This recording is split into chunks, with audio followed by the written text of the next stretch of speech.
μοναδικές στιγμές στην Κωνσταντινούπολη. Αν νικήσει απόψε ο Ολυμπιακός, δεν θα γραφτεί απλώς ο ιδανικός επίλογος μιας πολύ ωραίας μπασκετικής ιστορίας, αλλά θα μιλήσουμε για την ομάδα θαύμα, το αριστούργημα του Ιβκοβιτς, που ήρθε από το πουθενά για να κερδίσει τους πάντες και τα πάντα.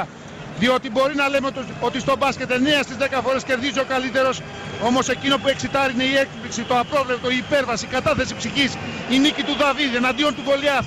Και αυτό προσπαθεί να κάνει και απόψε ο Ολυμπιακός. Φάουλ του Σπανούλη στο Σισκάουσκας, 9,7. Δεν κύλησε το ρολόι. Ρωσική ρουλέτα ελευθέρων βολών. Ποντάρουμε τώρα στην αστοχία της Τσέσκα. Ο Ολυμπιακός προσπαθεί. Η πρώτη απόπειρα είναι αν μπορέσει να κλέψει την μπάλα. Από εκεί και πέρα, μόλις μπει η μπάλα μέσα, πρέπει να κάνει φάουλ και να περιμένει την αστοχία των παιχτών της Τσέσκα. Και από εκεί και πέρα να πάει σε μια γρήγορη επίθεση. Μοναδικές στιγμές στην Κωνσταντινούπολη. 4.000 και πλέον Ολυμπιακοί. Έχουν γίνει μια γροθιά με τους παίκτες και το τεχνικό team. Απίστευτη επικοινωνία μεταξύ Κερκίδας και Παρκέ. Γυρίζει ο Παπα-Νικολάου, γυρίζει ο Σπανούλης. Τους λένε να συνεχίσουν να φωνάζουν με όλη τη δύναμη της φωνής τους. Αστόχησε και στις δύο βολές ο Σισκάουσκας. 61-60. Πάμε για το τελευταίο σουτ. Ο Σπανούλης με την μπάλα στα χέρια. Σπανούλης στη διείσδυση. Πρίντεζης με το ένα χέρι. Ολυμπιακός 7-10 πλέον το τέλος. Είναι πρωταθλητής της Ευρώπης. Τολμάω να το πω, παρότι υπάρχει χρόνος.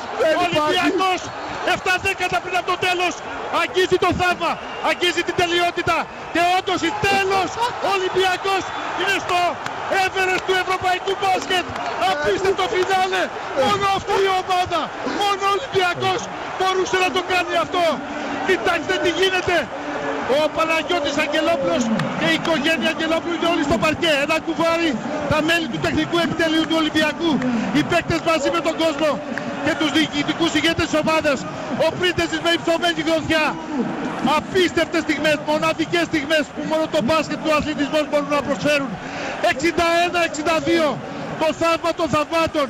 Ο Ολυμπιακός επιβεβαιώνει αυτό που φώνασαν και την Παρασκευή οι οπαδοί του, και την κούπα θα τη σηκώσει εδώ μέσα στην Κωνσταντινούπολη απέναντι στο μεγάλο φαβορί, απέναντι στην Τσέσκα. Ολική επαναφορά, ολική ανατροπή, κατάθεση ψυχής, ξεπέρασαν τον εαυτό τους. Μια ομάδα που το πίστευε από την αρχή μέχρι το τέλος, κοντά σε όλους και σε όλα. Ήρθε από το πουθενά για να κερδίσει τους πάντες και τα πάντα. 61-62. Μοιάζει απίστευτο, μα είναι πέρα για πέρα αληθινό. Είναι πέρα για πέρα ελληνικό. Είναι πέρα για πέρα Ολυμπιακό.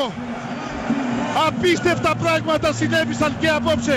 Η ομάδα των υπερβάσεων, η ομάδα των θαυμάτων, η ομάδα του Ιβκοβιτς, η ομάδα των Αγγελόπουλων το άξιζαν. Έχουν ξοδευτεί εκατοντάδες εκατομμυρίων ευρώ τα τελευταία χρόνια από αυτή την οικογένεια για να επιστρέψει ο Ολυμπιακός στην κορφή της Ευρώπης.